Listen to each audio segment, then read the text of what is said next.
So guys finally वो time आ गया है जब आप सब फिर से फाइनेंस अकाउंट असिस्टेंट के एग्ज़ाम में अपियर होने वाले हैं। जिस दिन का इंतज़ार हम लोग पिछले साल से कर रहे थे, एक बार एग्ज़ाम देने के बाद उस पूरे रिक्रूटमेंट को स्क्रैप कर दिया गया और एक नई डेट हमें दी गई कि नई डेट पर आपका एग्ज़ाम फिर से होगा। बट सोचने की बात यह है कि फिर से जो हमारा एग्ज़ाम है वो कहीं दोबारा स्क्रैप तो नहीं हो जाएगा, क्योंकि एग्ज़ाम कंडक्टिंग जो एजेंसी है एप्टेक लगातार सुर्खियां बटोर रही है। उस पर एलिगेशंस है स्कैम के। रीसेंट बहुत सारी स्टेट्स और जम्मू कश्मीर या फिर लद्दाख की हम लोग बात करें तो एप्टेक के जो मामले हैं स्कैम में वो बढ़ चढ़कर हमें नज़र आ रहे हैं। कोर्ट में केस भी चल रहा है, तो हमें ये समझ नहीं आ रहा है कि हम लोग एग्ज़ाम में अपियर हों या नहीं हों, हम लोग अच्छे से प्रिपरेशन करें या नहीं करें। जेके एसएसबी पुलिस सब इंस्पेक्टर का भी जो एग्ज़ाम हुआ था उसमें भी बीच में एग्ज़ाम को रोक दिया गया। हाई कोर्ट की सिंगल बेंच ने ये ऑर्डर निकाला कि तुरंत इस प्रोसेस को रोक दिया जाए, लेकिन एक दिन में ही जेकेएसएसबी ने इस पूरे रिक्रूटमेंट को फिर से लाइन पर लाया और एग्ज़ाम्स फिर से कंडक्ट करवाए। अभी जेकेएसएसबी पुलिस सब इंस्पेक्टर का जो केस है वो कोर्ट में है। कोर्ट ने सभी पक्षों की, सभी साइड्स की बात सुनी है, चाहे वो एस्पिरेंट्स हो, चाहे वो जेकेएसएसबी हो, एप्टेक हो या फिर जो स्टूडेंट्स हैं, सबकी बात उन्होंने सुन ली है। सभी हियरिंग्स हो गई हैं, अब फाइनल वर्डिक्ट आना बाकी है। उसको कितना टाइम लगेगा हमें नहीं पता है। अभी तक जेकेपीएसआई का रिजल्ट भी अनाउंस नहीं किया गया है और अनाउंस तब तक नहीं किया जाएगा जब तक कोर्ट की तरफ से ये क्लियर ना कर दिया जाए कि जो एग्जामिनेशन हुआ है उसमें कोई स्कैम नहीं हुआ है और जेकेपीएसआई का जो एग्ज़ाम हुआ है वो एकदम सही तरीके से कंडक्ट करवाया गया था। एक तो ये बात है।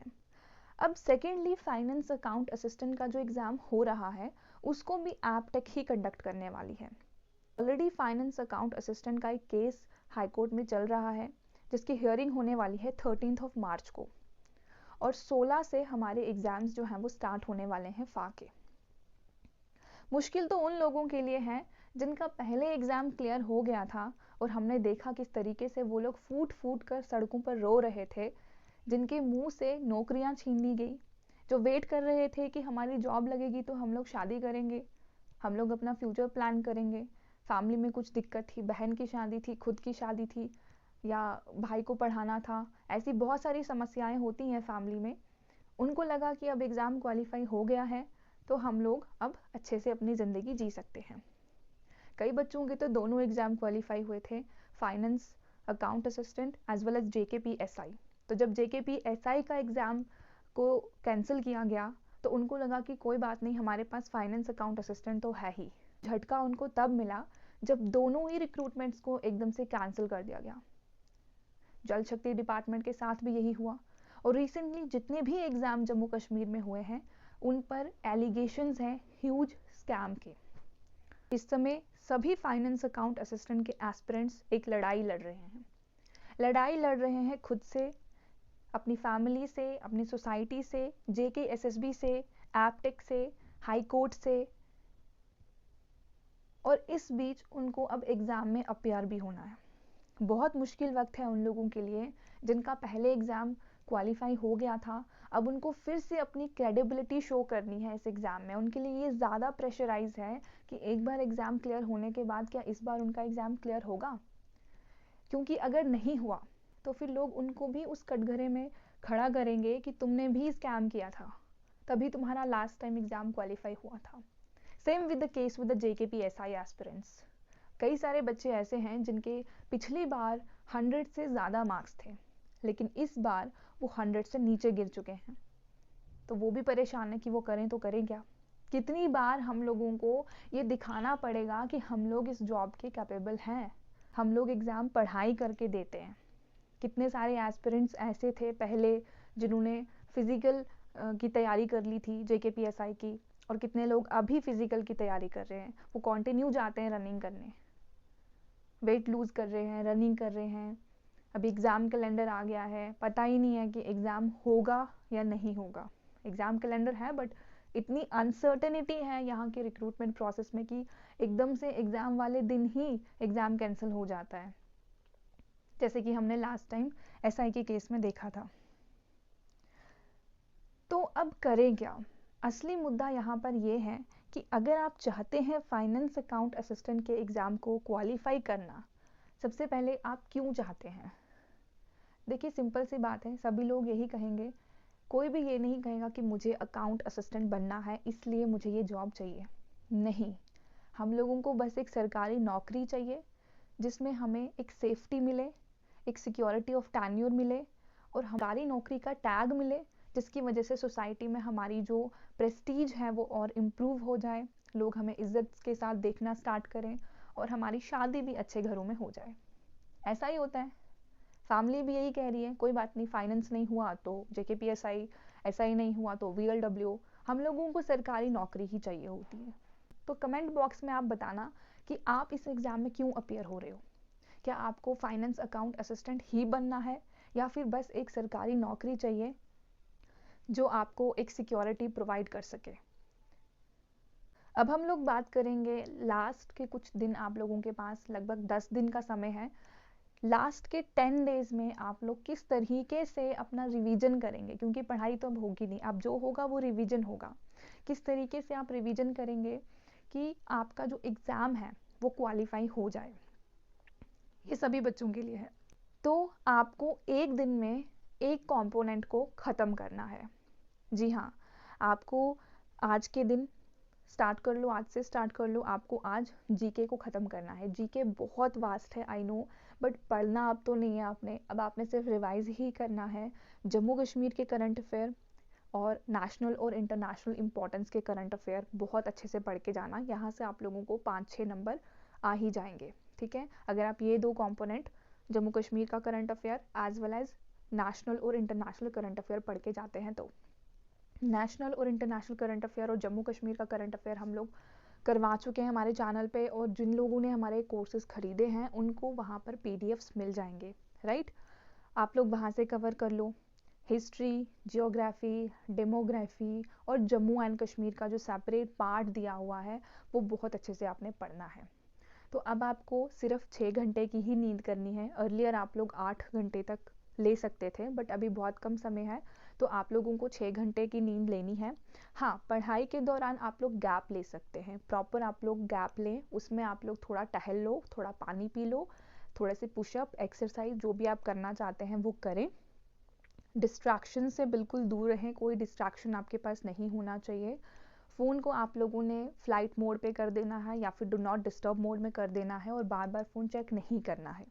ये टाइम आपकी पढ़ाई का है। प्रॉपर मॉक टेस्ट दो, जिन्होंने अपने पूरे 10 मॉक टेस्ट दे दिए हैं वो उनको ही रिवाइज करो, मॉक टेस्ट को रिवाइज करो, कौन सा क्वेश्चन गलत हो रहा है और क्यों गलत हो रहा है, रीज़न क्या है गलत होने का। ठीक है, जीके हमने देख लिया। Then accountancy and book keeping पर हमने बेस्ट 500 MCQs की सीरीज़ चलाई है, जिसमें हम लोग 300 MCQs कंप्लीट कर चुके हैं। 200 बचते हैं, वो भी हम लोग जल्दी ही कंप्लीट करवा देंगे, तो उसका अलग से प्लेलिस्ट है, डिस्क्रिप्शन में दे दूँगी, वहाँ से आप लोग उन वीडियोज़ को चेकआउट कर सकते हैं। इसके बाहर आपको कोई क्वेश्चन अकाउंटेंसी में नहीं आएगा। 60 मार्क्स का जो आपका पोर्शन है, आधा जो पोर्शन है वो यहाँ से इन दो कंपोनेंट से आपका कवर हो जाएगा। 60 में से अगर आप 50 लेकर आ रहे हैं वो ये बहुत अच्छा स्कोर है, इतना आपको लेके आना है अगर आपको एग्ज़ाम क्वालिफाई करना है तो। फिर हम लोग बात करते हैं इंग्लिश की। इंग्लिश के कुछ रूल्स होते हैं जो आपको पढ़ के जाने हैं।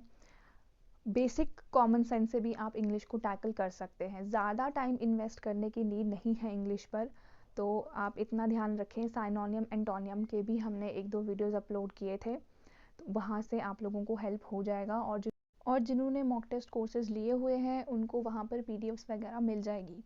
तो हमारा यहाँ पे 70 मार्क्स का सिलेबस मैंने बता दिया आप लोगों को कैसे टैकल करना है। अब हम लोग बात करेंगे कंप्यूटर के सेक्शन की, जो आपको 10 मार्क्स का आने वाला है। कंप्यूटर में आपको क्या याद करना है, एक तो आपको कीज़ पढ़ के जाना है, सेकंड जो जितने भी रिपीटेड क्वेश्चंस हैं, अभी रिसेंट भी जो एग्ज़ाम हुए हैं SSC CGL के और बाकी JKSSB के जितने भी एग्ज़ाम्स हो चुके हैं उनके रिपीटेड क्वेश्चंस और बाकी एग्ज़ाम्स के रिपीटेड क्वेश्चंस आप लोग पढ़ के जाएंगे तो डेफिनेटली कंप्यूटर भी आपका 10 आउट ऑफ 10 भी ला सकते हैं आप कंप्यूटर में। ठीक है, तो कंप्यूटर को आप यहाँ से टैकल कर सकते हैं। PDFs आपको मॉक टेस्ट कोर्सेज में अवेलेबल हो जाएंगे। टेलीग्राम पर भी हम लोग PDF शेयर करते हैं, तो वहाँ से भी आपको काफ़ी हेल्प होने वाला है। अब हम लोग बात करेंगे इकोनॉमिक्स की। इकोनॉमिक्स में आपको बेसिक्स बहुत स्ट्रॉन्ग होने चाहिए। आपकी जो एनसीईआरटी है 11th और 12th की, वो आपको पढ़नी है बहुत अच्छे तरीके से। एमसीक्यूज जितना ज़्यादा आप लोग सॉल्व करेंगे उतनी ज़्यादा आपको हेल्प मिलेगी आने वाले एग्जाम्स में और फाइनेंस अकाउंट असिस्टेंट में। तो इकोनॉमिक्स को आप वहाँ से डील कर सकते हैं। अब हम लोग बात करेंगे हमारे स्टैट की। स्टैट की बात करें तो टोटल 10-11 टॉपिक्स हैं इसमें, और इतना डिफ़िकल्ट नहीं है स्टैट, ठीक है। स्टैट में आप लोग 10 आउट ऑफ 10 भी स्कोर कर सकते हैं अगर आपने स्टैट को अच्छे से पढ़ा है। 11th-12th का स्टैटिस्टिक्स पढ़ के जाइए, बहुत अच्छे मार्क्स आने वाले हैं। 8 नंबर तो आपको स्टैट के पोर्शन से भी आने चाहिए। फिर हम लोग मैथ्स की बात करेंगे, अगेन 11th और 12th का मैथ्स है।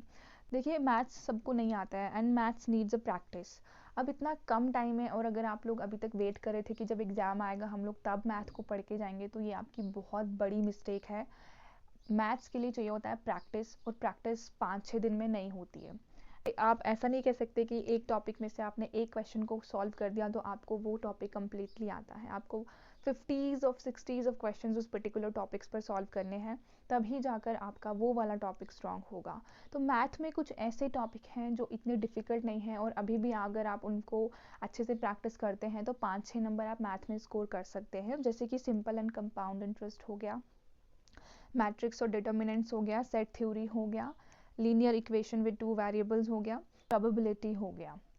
तो ये 5-6 टॉपिक्स हैं जिनको अगर आप अच्छे से पढ़ के जाएंगे अभी भी, तो आप 5-6 नंबर लेकर आएंगे, और अननेसेसरली सॉल्व करके नहीं आना है वहाँ से क्वेश्चंस को। लोग बात करेंगे हमारा साइंस का सेक्शन। साइंस में आपको 4 कंपोनेंट्स दिए हुए हैं, फिजिक्स, केमिस्ट्री, बायोलॉजी और एनवायरनमेंट इकोलॉजी। एनवायरनमेंट इकोलॉजी में जो 4-5 टॉपिक हैं वहाँ पर, जैसे ओजोन लेयर हो गया, ग्रीन हाउस इफेक्ट हो गया, इकोसिस्टम हो गया, इन्हीं टॉपिक्स को आपने पढ़ के जाना है, और इतना डीपली तो नहीं पूछेंगे। तो अगर आप बेसिक भी पढ़ के जाएंगे तो it will be of more help to you. वो आपको वहाँ से मार्क्स मिल जाएगा, 1-2 नंबर का आएगा, तो वहाँ से आप लोग कर सकते हैं। फिजिक्स के भी बहुत इजी टॉपिक्स दिए हुए हैं, न्यूटन्स लॉ दिया हुआ है, मास एक्सेलरेशन वगैरह दिया हुआ है, करंट वगैरह, तो वो वहाँ से आपको ऐसा यूनिट वगैरह भी पढ़ के जाना है, वो वहाँ से आपका हो जाएगा। देन बायो की बात करें, न्यूट्रिशन, ट्रांसपोर्टेशन, विटामिन्स पे क्वेश्चन आते हैं, विटामिन्स को आप अच्छे से पढ़ लो। एंड अगर हम लोग केमिस्ट्री की बात करें, मेटल्स और नॉन मेटल्स, केमिकल इक्वेशंस वगैरह दी हुई हैं। तो साइंस का पोर्शन भी इतना एज सच टफ नहीं है, आप यहाँ पर भी 8-9 नंबर गेन कर सकते हो साइंस के पोर्शन में। तो हमने सभी कंपोनेंट्स को एक एक करके देख लिया है, और साथ में मैं आपको बता दूँ, J&K रीऑर्गेनाइजेशन एक्ट अगर आप पूरा पढ़ के जाएँ, मैं आपको एक PDF प्रोवाइड कर दूँगी, शॉर्ट नोट्स मैंने बनाए हुए हैं J&K रीऑर्गेनाइजेशन एक्ट के आप लोगों के लिए, तो वो मैं आपको टेलीग्राम पर शेयर कर दूंगी। लिंक टेलीग्राम का आपको डिस्क्रिप्शन में मिल जाएगा, वहाँ से आप लोग ज्वाइन हो लेना।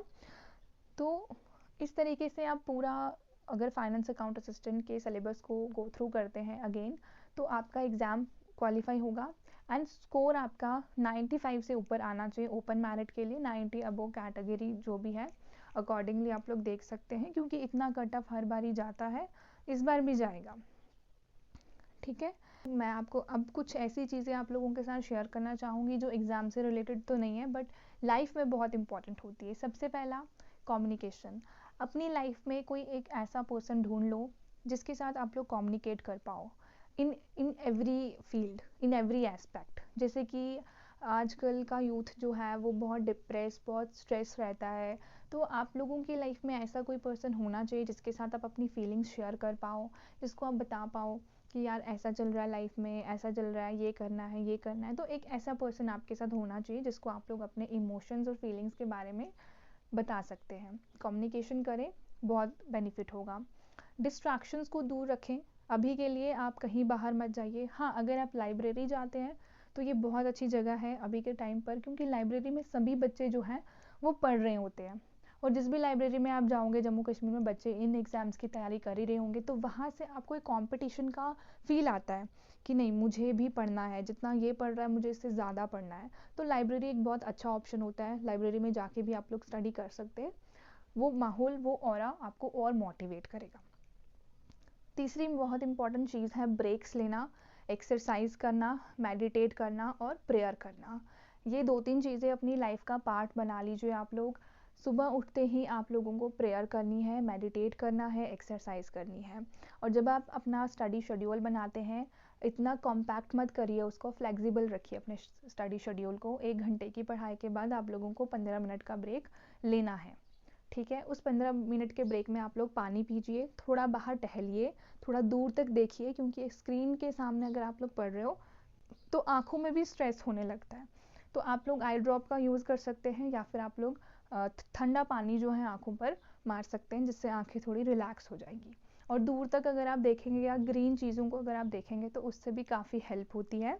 तो पानी पीना है, और उस बिटवीन आपने जो गैप लिया है उस बिटवीन में आप लोग पुशअप्स या कोई भी फिजिकल एक्सरसाइज कर सकते हैं, या फिर आप उल्टा लेट सकते हैं, जिससे आपका जो ब्लड है वो आपके सर तक पहुँचे और थोड़ा सा ऑक्सीजन आपके सर को मिले और आप अच्छा फील करें। तो इस तरीके से आप लोग एग्ज़ाम को क्वालिफाई कर लेंगे। एंड आई होप कि ये वीडियो आपको काफ़ी अच्छा लगा है। वीडियो पसंद आता है फ्रेंड्स तो लाइक कर देना, और उन सभी फ्रेंड्स के साथ शेयर करना जो इस एग्ज़ाम में अपियर होने वाले हैं। एंड मोटिवेशनल वीडियो के साथ साथ आप लोगों को हमारे चैनल पे स्टडी रिलेटेड वीडियो भी मिलते हैं, वो आप लोग देख सकते हैं। अकाउंटेंसी के लिए मैंने आपको बता दिया प्लेलिस्ट है। इवन यूट्यूब पर भी हमने मॉक टेस्ट वगैरह अपलोड किए हुए हैं, जिसमें मैं खुद आपको सॉल्व करवा रही हूँ मॉक टेस्ट, आप वहाँ से देख सकते हैं। बाकी मॉक टेस्ट अगर आप देना चाहते हैं, अभी 10 दिन है, 10 फुल लेंथ मॉक टेस्ट हमारी ऐप पर है, वहाँ पर आप लोग हर दिन एक मॉक टेस्ट दोगे तो आपके लिए बेनिफिशियल होगा। और जिनका एग्ज़ाम लेट है, यानी जिनका 16 को है वो तो ठीक है, बट 1 तारीख तक आपके एग्ज़ाम होने वाले हैं, तो वो लोग भी उन मॉक टेस्ट को एज सच एक्सेस कर सकते हैं, एनरोल कर सकते हैं और बेनिफिट्स उठा सकते हैं। Thank you and God bless you all.